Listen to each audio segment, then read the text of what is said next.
and welcome to Brewskis and House Keys. I am Nicole Kostelecki. And I am Nick Papantanakis. And as always, we are here in Old Town, Arvada at our RE/MAX Alliance office and bringing you some good beer and good advice. And good times. And we just have a hoot. We were just talking about the fun that we have doing this and that it seems like it's almost been a year since we started this. Yes, we were just talking about that. I think Very that's exciting. Something to toast to, I would say. Cheers. And a toast to our Wilson as well, who's behind the camera, Mr. Nico. Yes. I'll have to definitely look up the actual anniversary date and we'll do something. Okay. That's what we'll do. I like it. Well, how have you been, Nick? I have been. How's your year? 2023. It's been kind of fun. On the personal side, I feel like someone in my family's just been sick constantly. Oh, no. So that has been less fun. It hasn't been me, mostly.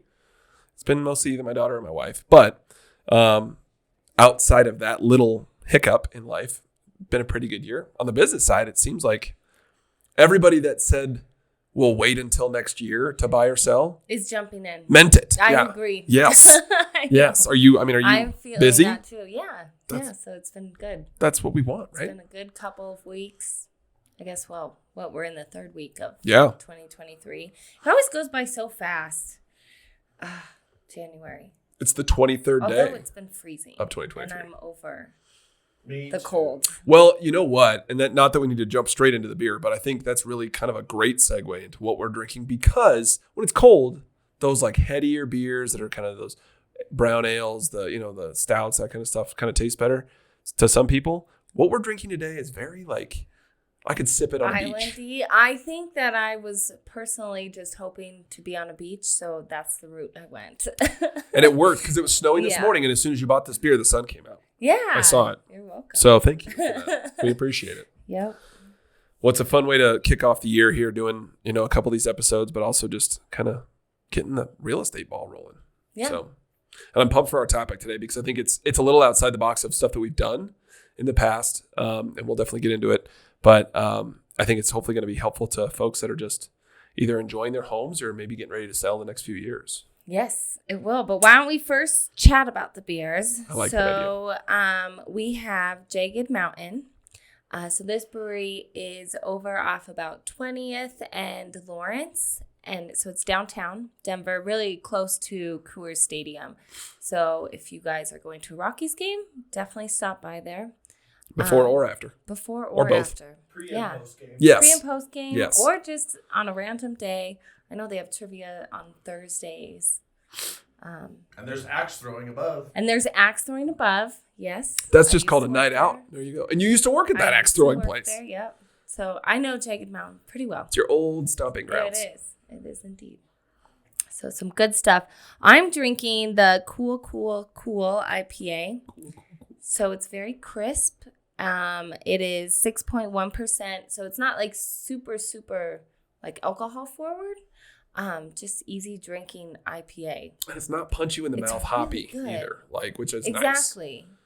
So I took a sip of it before we started, and some of we talk about IPAs all the time because they are our favorites, but yes, it's once in a while it's nice. That's why it's like a good beach sipping beer or whatever you want to call it, because it is just so, like you said, it's light. It kind of has a nice finish to it, not overbearing with the pininess on your tongue. So no, it's delicious and very not fruity it's just a very crisp IPA. I think that's the best way to describe it. Nice finish. Really like it. Yes. Nice finish. Yeah. I like that. How about you? This is the Find a Way lager. This is kind of a little supporter of our Colorado Avalanche. Yes. That would Find a Way. For those of you that are Avalanche fans, know that that's the kind of the mantra through last season and into this season as well. So this is a lager that is, or I'm sorry, not a lager. I lied. It's a blonde ale. So sorry, Jagged Mountain. Please don't fire me. Blonde ale, and it's got some prickly pear and lemon in it. So it's got a little bit of sweetness. It's nothing crazy, and a little tart too. Blonde ales tend to be a little bit kind of mouthfeel on them is a little bit more on the malty side. You don't get a ton of hops, and so this one's kind of that way. And the lemon really makes it. Yeah, it's pretty crisp Light. and like a fruity blonde ale. I think it's It looks like it's got the color of a prickly pear. I know Yeah, it's in I there. think it really, yeah. So it's real tasty, and it's there again. I mean, it's 6.5%, so it'll get the job done. But it's like a patio beer. Refreshing. Yeah. Again. Sorry, I had to make sure I dreaming enjoyed it, and it's still good. Dreaming of the beach, I guess. Ready, Snow. You can be done now. I know. I went to I had some friends playing some music at Lake Arbor at the golf course this last weekend, and we were all like, "Oh, I want the snow to melt so I can go golfing again." I know. And it just is not. It's torturous to drive by Indian I Tree in know. Lake Arbor constantly and just be like, I know. I want to go golfing. or Willis Case over there by the highway too. I Yeah. drive by that a lot. And I'm just like, But it was cool to go there and listen to my friend's band and hang out with the folks. That's the awesome. people. So I love it. yeah, it was good. Well, So, we're shall jumping we into jump in? 2023. I think so. We should probably jump into the topic. All right. So this is actually really exciting. So like Nick was saying, it's a little bit different than, maybe some other things that we have talked about. But we are going to talk about 2023 design trends. So we thought this would be a great time to bring this to your guys' attention. You know, if you're maybe thinking about doing a remodel, like you said, thinking about selling, just thought it'd be a good way to share those items with you. So we picked our top 5 design trends for 2023 that we liked and that we wanted to share with you. So I'll go ahead and jump in. So the first one, which I love this one. I do too. I think this is awesome. So it's actually having more like designated rooms in your house. So if you have like an extra space, maybe it was an office because everyone was working from home the last few years. And now you're back to work and you're like, okay, maybe I don't need the office in my house. People are turning those into some really cool rooms, like either like a listening room for music, and have guitars up, like maybe a record player, some speakers. So just a place to go and listen to music. I think that's awesome. Craft rooms or some art rooms. You said Jeannie has one of those? Yeah, where would be maybe like a nice office setup in our basement. Yeah. Jeannie has set up as a full-on art studio. And it's actually, it's big enough that she's got her space with her work table and all of her supplies very neatly. She just actually went through and completely cleaned it out and then Good for her. reorganized it. But then there's enough space in there too that my daughter has a little art kind of studio space too. She's got her own little art table, her own little supply stuff, so they can kind of hang out together and work on their own little projects. And it's one of my favorite things to come home to. Go downstairs and be like, oh, this is adorable. I'm just gonna go sit and read and enjoy the space. I mean, it's really nice. But I agree. I think it's cool to center it around your whatever your hobby is, and you can make it your own and use it as a design element. Yep. And also people are doing like meditation rooms or yoga rooms. Really, it just speaks to yourself, like whatever you like to do, and you want to maybe set aside a separate space to be able to do that with you and your family, friends when they come over. I think it's a really neat idea. Well, you really hit it on the head that I think there's a lot of people that probably have that space that they were using as an office because, I know I did, and I don't need it anymore because I'm back in the office here. And so, it's nice what are we going to do with that space? So you can actually reimagine it and have something cool to do with it. I think that's really a good idea. Yeah. What would you make, Nick, if you had an extra room? I would have a beer brewing room. I'm not even kidding. Nice. I have like a little corner of the like basement where I store all my beer brewing supplies. But if I'm going to do anything, I have to haul it all up to the kitchen and like set up and do my thing. But I would have that. I would have like a burner, a little hood that I could vent the smoke out, and all that for cooking the wort and all that. I would do it. How about you? I go all the don't way. know. I have to think about that. I have like so many different things I feel like I Could you a put golf on. simulator? No, my ceilings are not high Oh, enough for that. man. Maybe I can put that in my garage though. Honestly, that I could do. Not a bad idea. So that's not a bad idea. Are you a yoga person? You know what? Actually, when I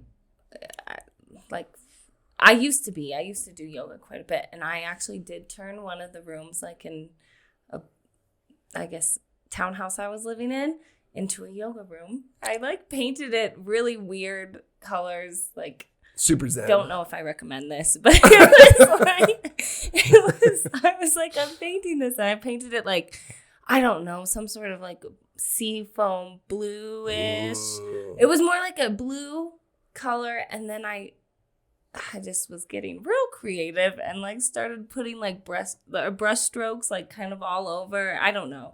It was interesting. I'll have to find a picture and send it because it is weird. It was a vibe. That's so namaste, dude. It was, but no, I wouldn't do that. I just usually move things around if I want to do like a workout or yoga in my house. Yeah.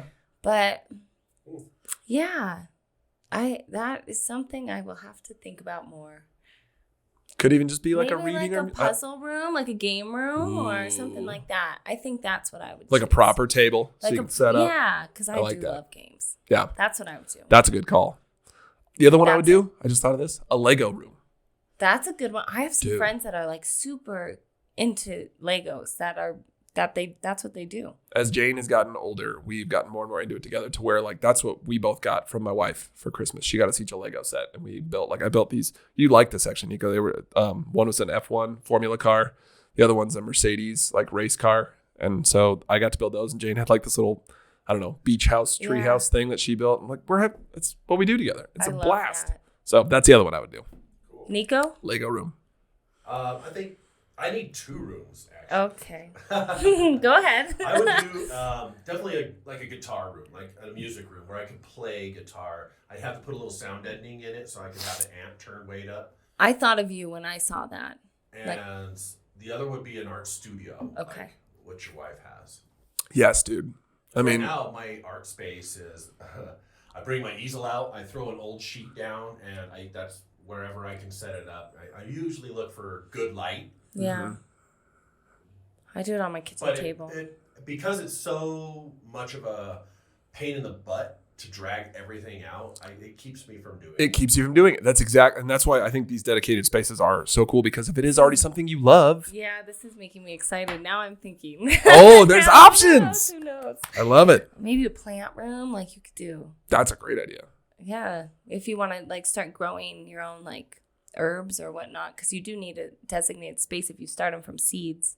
Yeah, and then true. Move them outside.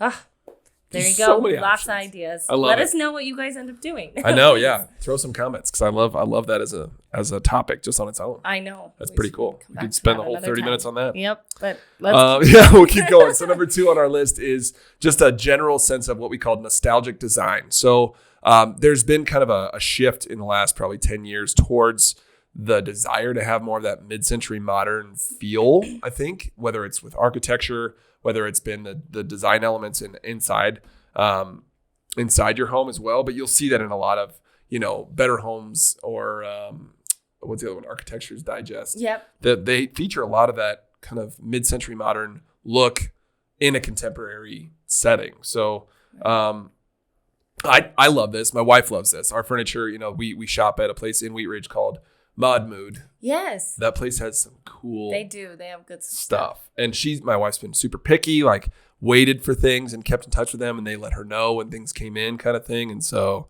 it's really cool to kind of curate that for your space over time. And I think for better or worse, it's made its way into like the flipping category as well. Like when flippers will buy an investment home and they come in and do their finishes on it, they'll do some touches that like try to air that direction. But I don't think they follow through with it with a way that they could, where like they buy those actual secondhand furniture pieces that can really, make a difference in a space. But I think you can put some elements into the house if you really think about it. Like whether or not, maybe like even in a door frame or something, you could maybe add those extra touches instead of it being kind of just, I guess what we've been seeing, like the kind of more whites and sterile type things. Like something that has a little bit more meaning and is more timeless, I guess. Yeah, and I think there's easy ways to do it with things like you said. I mean, around door frame, like moldings like that, you can do that. Even hardware, like door handles, cabinet handles, that alone can really elevate it into that category of that mid-mod kind of feel. Right. And so I think that's an element that we've seen a lot of already that has been popular, and I think it's continuing to do so. And then what's another aspect of that? So I think something that kind of plays into the contemporary and the mid-century modern thing is having a sense of open spaces, not open concept, because that's something we're going to talk about in a little bit, but open space. So if you have a dedicated room, say you have a dedicated sitting room, your living room area, that it's not overwhelmingly cluttered with stuff.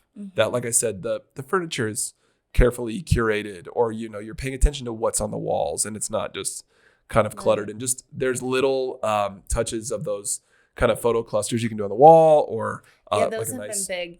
Yeah. Or like a photo gallery or art gallery kind of on one wall. I think those are really neat. Yeah. So lots of different things you can do as far as the design goes that maybe doesn't necessarily change the way your home is or remodel it, but like just enhances it. Yeah. Yeah. And it doesn't have to cost you a bunch either. I mean, you can, if it does and you get secondhand furniture that's expensive, that's one thing too, but you could take existing elements and just kind of what you can do. Redecorate a little bit. Yeah. Yeah. Love it. So our number 3 item was actually, large natural stone slabs are kind of making their way in. So, we've seen those on countertops, but people are starting to bring those down like waterfall edges, or actually putting them on complete as a backsplash, or along the fireplace. Like there's lots of different places that you can put them, even in the bathroom. I think it's important to note that it's not necessarily like the whole kitchen is that way or the whole bathroom is that way, but almost like one element of it is. So it's not overwhelming. Yeah, right? Draw the eye to that area, whatever it is. And what's funny is, and I don't know if it ever really went away, but I feel like more people are talking about marble than they were. It was granite or, travertine or even quartz. But marble has been the thing that all of our research, that was one of the biggest ones. How, the bright colors and the real veiny, thick cut marble. I said it. That is, that catches the eye, and like you said, continuing it up the wall or the backsplash or whatever is a way to just really draw the eye in versus just doing it as your countertop. It can be a real like statement piece, which I think is really neat, but also again kind of timeless, something that's not necessarily going to go in and out of style, because it is those natural, a natural slab. Mm-hmm. Yeah. And it's not for everybody, obviously. All these things are not for everybody. Right. But this is a trend. Yeah, this is what all the experts are saying. Yeah. And I think which is not us, but we read a lot about this, actually. We did. So we did a lot of research. I think it's good. Yeah, me too. Okay, so this next one is kind of interesting because there's always we are actually in a room right now where we record this that has what's called an accent wall. So the walls in the room are all painted gray except for this beautiful wall behind us that has the wood on it all the way up and down.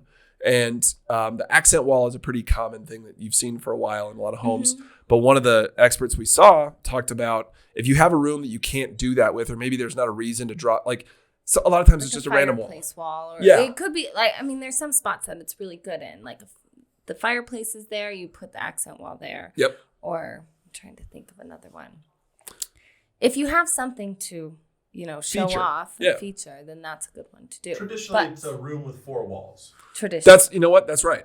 That's very true. And so the way this expert talked about it, he said a lot of times it feels like somebody just picks a random wall in that room. So instead of doing that, one way that you can accent the room without having to just close your eyes and pick a wall is paint your ceiling. And a lot of people have just plain white ceilings. There's nothing wrong with plain white ceilings. The guy who was talking about this, the expert, said, I have plain white ceilings because I want them. But a lot of people are doing these like bold, deep colored painted ceilings with, lighter colored or kind of a little more monochromatic colored walls. And that really just draws the eyes up. It's so they're not just focusing on the furniture or the layout or the design of that. It's also that piece that brings you all the way into the room. So I thought that was kind of cool. And they're doing like wallpaper too. Yeah. Some of them, or even like paneling. Mm-hmm. Like almost the mid-century modern designs of the wallpaper, like with the different little designs like that. And you see that in some of those rooms too. So, and that can be, and there again, wallpaper in general is not for everybody, but it can be that way to accent the room. Yeah. And then I guess speaking of paint, because we kind of talked about painting your ceilings, but we just kind of want to touch on the different colors that are coming into play for 2023 as well. So we are moving towards more like beiges and then also pretty bold colors. Mm-hmm. So the years of the sterile white and light gray are kind of in the rearview mirror, it seems like at this point. That's what it sounds like. Agreeable gray. Agreeable gray is gone. One of my favorite names, and we'll list the names of some of these colors because they're all by different painters. But one of my favorite names in here is rustic greige. There you Grayish. go. I said Grayish. it. That's right. But there's also like Viva Magenta, so very bold, Yep. And then there was a Spanish moss, kind of like a deep green, which I think Beautiful is really color. pretty. That one that we had in there. Terra Rosa, like kind of a darker purple. I liked that. You pull up that raspberry blush one that you showed me too. That was one's nice. just like this. I mean, that one it's like rosé. Yeah. It's like it'll draw your eye like that. Go. It's beautiful. So those are ways. I mean, if you paint your ceiling that raspberry blush color, people are going to know, and it works. Yeah. People are going to notice. It's like the color of this beer. That's a raspberry blush. Yeah, there you go. There we go. Very cool. So I guess rounding off the items, our number 5 was handmade tiles, which I really like because I like tiles. I'm kind of a tile nerd. Like I do a lot of research before I pick a tile for my house. But I like this one. I think you can find some like really beautiful, timeless ones that are more like imperfect tiles that just end up looking really nice once you put them together. They are more expensive than like a Subway tile or maybe some you can get at like Floor and Decor. But I mean, you can see some really beautiful ones. And if you maybe pick like a smaller space, so maybe in your bathroom, kind of highlighting your vanity, or if you did it in backsplash in your kitchen, like that's a good spot to do it too. Yeah, I think the backsplash thing is a really cost-effective way to maybe try something. Or an inlet. Or in your shower, like an inlay. Yeah. Too. Yep. So that's a good one. Yeah, and I think the handmade tile thing, I really do think that you get a chance to express a little bit more of your personality through it, which is what a lot of the experts were talking about too, is making it yours, whether it's designing those spaces around your hobbies or whatever, tying in those elements of you into the design of your home if you're going to be the one enjoying it. Right. Yeah. So I like that too. Yeah, because I know, like for me, when I picked my tile in my bathroom, like I went towards like kind of like a Portugal style because I had been there and I was like, this is so cool. It's like has all these funky, patterns. So I kind of went that way. Makes it more personal. And I like it. It makes me happy. Exactly. So exactly. And I think that's what matters, especially because we talk about it a lot when you're listing your house, getting ready to list your house. That's a conversation you'll have a lot of times where, hey, should I redo my bathroom before I list my house? I would usually tell somebody probably not. If you're going to redo your bathroom now, live in your house for the next 5 to 6 years and then sell it, you can enjoy it. Why not do that? But if it's something you're just going to do for the sake of selling, it's not always the best option. Just depends, I guess. But it depends, yeah. But I think it's good to be able to enjoy those things. Yeah, those exactly. Personal touches. Yeah, and like we kind of said, all these are, just to kind of wrap this up, all of them are design trends. So they are a trend. They do come in and out. So it's important to find things that you like and that are, personal to you. Something that, like, if you like it, it's going to bring you joy for the next, few years, do it, There's no reason not to. Yeah. It's fun to do. Let's talk a little bit can you tell us about what trends are going away, since we've talked about a lot of what's coming in? Right. So, yes. So as we kind of have talked about, so the gray tones, the whites are on their way out. Bye. So I know, I don't mind that. I don't either. It's got a place, just like everything else. But I do like the personal expression of color. Yeah. Being able to do bold colors. Exactly. So kind of moving towards the warmer browns. Mm-hmm. Like we said. Another thing that's kind of moving its way out are massive light fixtures that are kind of impractical, just ones that kind of take up a bunch of space in the room. So those ones are on their way. How about a couple more? Those floating shelves you saw in a lot of flip designs or things like that. I happen to have some in my basement over the bar. There, I have some floating shelves for glassware. But those are kind of going away in the 2023 trends.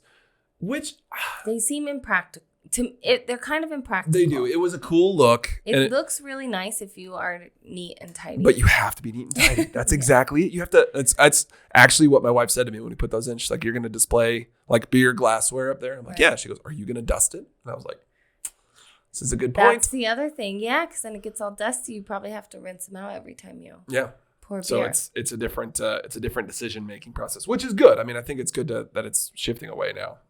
And then, the other piece is those kitchen cabinets.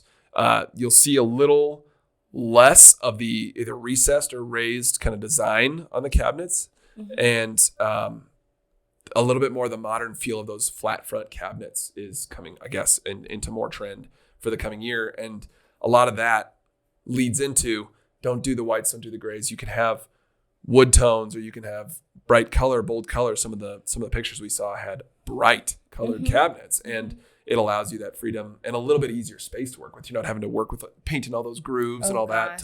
Yeah, that gets to be a lot. So kind of the more smooth flat front cabinets are coming up the pike a little bit. So. Right. Well, cool. So that was a lot. And what we did is we did a lot of research on different articles and watched some different cool YouTube clips and things. So we'll provide those in the notes because it's really valuable stuff. If you guys are thinking about this is something you want to do, we'll provide all those in the notes for y'all. But in the meantime, thank you as always for listening, or watching, or both. We love you guys for it. We are eclipsing our 300th download here with this episode, I think, which is pretty rad. So we're like this close. So pretty pumped on the support. And thank you to Jagged Mountain. Delicious beer. I'm ready for summer now. So they do have some great beers. They do. There's some good brewers. So go check them out. We'll put their info in the notes as well. And as always, if you haven't already, please click the subscribe button. Click it really hard because that'll guarantee that you subscribe. And you'll get the auto downloads and all that good stuff and all the updates from us. And we're on Spotify, we're on YouTube, we're on Apple Podcasts. And as always, much appreciated to the team. Brewskis and Cousins for life. Cheers. Cheers, guys.